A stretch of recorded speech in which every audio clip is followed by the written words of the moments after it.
my gosh. How's it going, everybody? Welcome back to the channel. Today I'm here with Alan at Auto Club Speedway. We have both of the cars. So we're gonna actually have two separate videos on this. One is gonna be me talking about the Crossfire and some onboard footage in the Crossfire. And then the other one is gonna be Alan with his car. So we just had one session. It went really well. The Crossfire did great. It's been a while since I've been at the track, maybe about 6 months or so. So it took a while to get used to it again. I recently just installed this splitter and I lowered it once I got here. I can't really tell if it's making any more downforce. That kind of thing is really hard to be able to notice. Overall, it's doing great. I'm gonna go ahead and get some onboard footage of me driving. All right, so here's what it looks like getting onto the track at Auto Club Speedway for the Infield course. At this track, you enter kind of in the middle of a corner, right as you follow these cones. So if you're entering in the middle of a session, like if you were black flag, for example, it's important to be aware of your surroundings and make sure a car's not coming up fast and about to hit you. So as you can see, I'm still just going kind of slow, taking it easy. We just started the session. The tires still need to warm up. Alan's right behind me. I planned on having him pass me once we got to the first back straight so that you could get a cool little sound clip of his car. So you'll hear that in just a second. Once I get to this main straight, you're going to see I'm going to slow down just a little bit so that I can let Alan pass since my car accelerates faster.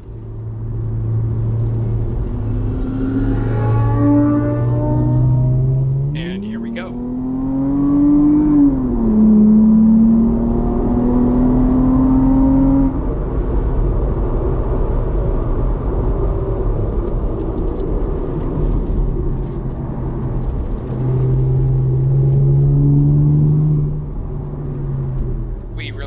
Caught up to this Porsche in front of us who was going pretty slow, so Alan was able to pass him on this straight coming up right here, but he moved over really far to the left, so far that I couldn't see his point by, and I didn't know whether or not he was pointing me by, so I just decided to wait behind him because I didn't want to get black flagged on the track. I ended up getting stuck behind him for the rest of this lap until we get to the back straight that Alan just passed me on, and at that point Alan was far enough ahead and he actually decided to go off track.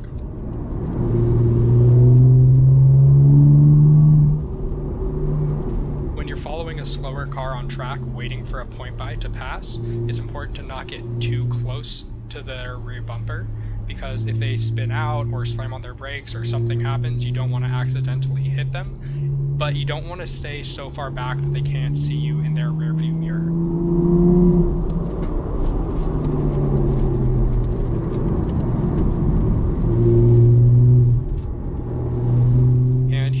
Approaching the back straight, they're about to give me a point by, and you'll see the Crossfire just pulls so hard on these straights compared to a lot of cars.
very hard, like a 90-degree turn pretty much, and then you have to get back on the gas right here. And right here's a hairpin. You have to be hard on the brakes, turn in towards the banking, go onto the rumble strips, and then just you basically floor it right here. You're just flooring it, and then you slow down a little bit just to turn the car in, and then you get back into flooring it, just flooring it all the way down this straight. And you just keep going, and then towards the end of it, when you see those cones, then you have to be letting off and getting onto the brakes because you can carry some speed here. And you turn into there, into the rumble strips, back into the left, and then you have to get back on the gas right there. You just basically make this corner straight, just on the gas, and then you have to go hard on the brakes again. And then you go back and through this weird corner. The car likes to understeer a lot here, so you might have to do some trail braking or getting on the throttle. You don't want to brake through this corner at all, actually. You just carry speed through it if you can. And you have to brake hard here and get the car to turn in. Then you get back on the gas in the Crossfire. It steers out a little bit, and I'm behind a car now, so I'm going a little bit slower. But this was actually I think it was a turbo Miata, and he was still a fairly quick car, but the Crossfire was still able to be a little faster. Yeah. So as you're about to see, a small red Miata that has a full roll cage and our compound tires and a bunch of other upgrades is about to pass me. I actually talked to this guy in the pits later on, and his car is making 210 horsepower. I'm not sure if that's 210 wheel or 210 crank, he didn't say, but that's definitely a lot for a Miata, almost 2 times what it makes stock. So he was a fast little car. He was definitely faster than me in the corners, but the Crossfire was faster in the straights, and I think I might have been better at braking than he was. But, you know, I mean, the reason the Crossfire is faster is because, you know, that car weighs around 2,000 pounds, a little more. The Crossfire weighs a little over 3,000, and he probably makes around 200 horsepower, whereas I'm making closer to maybe 400 crank, whereas he's making 200 crank. So, you know, twice the power, but not twice the weight in the Crossfire. Crossfire is a better power to weight ratio. No surprises why it's faster. He was really, really fast in the corners. I just could not really keep up with him, but like I said, you'll see I'm going to slowly catch him in this straight and then in the braking zones. And I actually feel like some of my fastest laps were when I was following this guy in his red Miata. He was a really good driver, really cool guy. He actually also owns a Lotus Elise like my dad, but he didn't bring it to this track day. Alright, now I'm going to go ahead and skip forward a little later into this session because not much happened that was very noteworthy for maybe 5-10 minutes after I was chasing this red Miata. So, as you can see off in the distance, there's a little black Miata that the red Miata just passed. Like I said, this was maybe 5 minutes after the last clip you saw. And I think it might have been his first track day, or maybe his first time at Auto, probably not his first track day, but probably his first time at this track, at least. And I was chasing after him, and you'll see I catch up pretty quick, and I don't remember why, but he didn't let me pass on this front straight right here. Maybe I should have just been on his ass more, you know, right behind him. But either way, I catch up very quickly, didn't get to pass on that straight. And it's very important, like I said earlier, to maintain your distance and be aware of what's going on, because as you're about to see, I'm going to get into this next corner and he's going to turn left hard and he's going to spin out. And if I wasn't paying attention, I might have hit him, you see, right like that. So that's why it's really important to pay attention to the cars that you're chasing, because if they do spin out, it's very easy to hit them if you're not paying attention. So maybe another few minutes has passed, a couple more laps. At this point in the session, I hadn't really noticed it, but my brakes were really starting to overheat, and it wasn't actually the pads, because I just got new G-Lock racing pads on the car. The pads were fine, rotors were fine. It was actually the brake fluid that was starting to overheat. You know, this track is pretty hard on the brakes because it has a couple of pretty long straights, and what really overheats your brake fluid is when you're getting up to a really high speed and then just slamming on your brakes.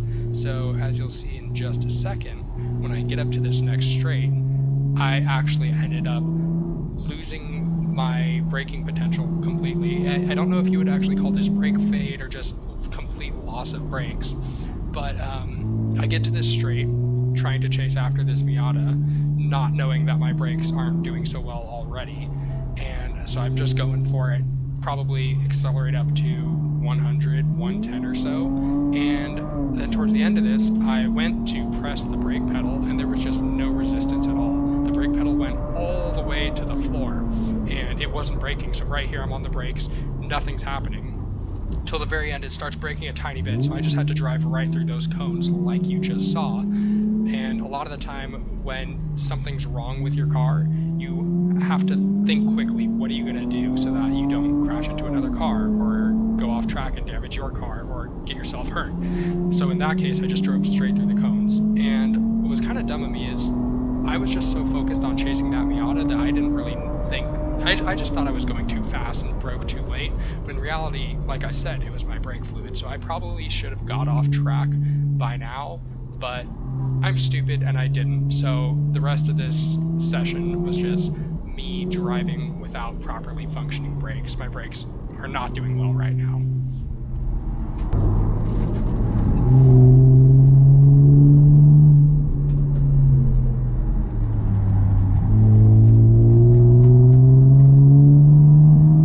So here we are, a few more minutes into the session. Brakes still not doing so well, and you'll just see how fast the Crossfire accelerates on these straights. I mean, it just catches those cars so fast.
At this point in the session, I just caught up to that gray Focus or Fiesta. I don't remember which one it was, but I caught up to him and he went off the track. And I guess he got a checkered flag, but I didn't quite see it yet. So I'm going down this straight, and I look over to my left right there, and I see that guy waving the checkered flag. It's always important to give them a thumbs up or something just so they know you saw the flag. It makes their jobs a little bit easier and just helps keeping the event moving forward. So at this point, you know, I'm slowing down a little bit, letting my car cool down, kind of like a cool down lap.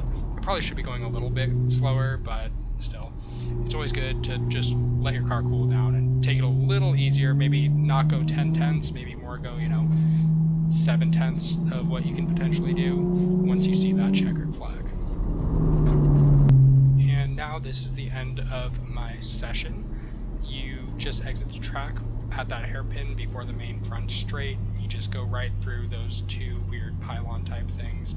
You drive off track slowly, just take it easy, and it's always important to remember once you park your car that you should not pull up your e-brake, because since your brake pads are really hot, the brake pads could potentially fuse to the rotors. So just don't pull up your e-brake. You park the car, and then that's the end of the session. Alright, so that session went pretty well, except that I was on the back straight and I went off and just kind of went straight rather than going around the little chicane. I went right through the cones because I could just push the brake pedal all the way to the floor and it wouldn't brake at all. So I basically my brake fluid boiled and I lost my brakes, and yeah, so I'm gonna have to go ahead and get some higher temp brake fluid. I already have some pretty good high temp brake fluid right now in the car, but I guess I really need like actual race brake fluid. Everything else on the car is fine though. It's been doing well. And once that's fixed, it should be good for the next track day that should be coming up in middle of November. Well, since my brake fluid ended up boiling, I decided to sit out for the last session. But at least since I'm sitting out for the last session, I can watch Alan and my dad go by and record them and hear what they sound like from the outside. So, not a bad situation. I mean, look at this. This is pretty cool. I'm on top of this big bridge type thing, and I can see them go by. So, here's my dad about to go by in the Elise. He's coming up through the chicane right now. Here he comes. The Elise isn't too loud. Here's Alan. Looks like he wasn't gunning it there. Maybe they're ending up the session right now. So now I'm just going to compile a bunch of the cars at this track day flying down the straight, just so you can hear what they sound like.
Thank you guys very much for watching this video.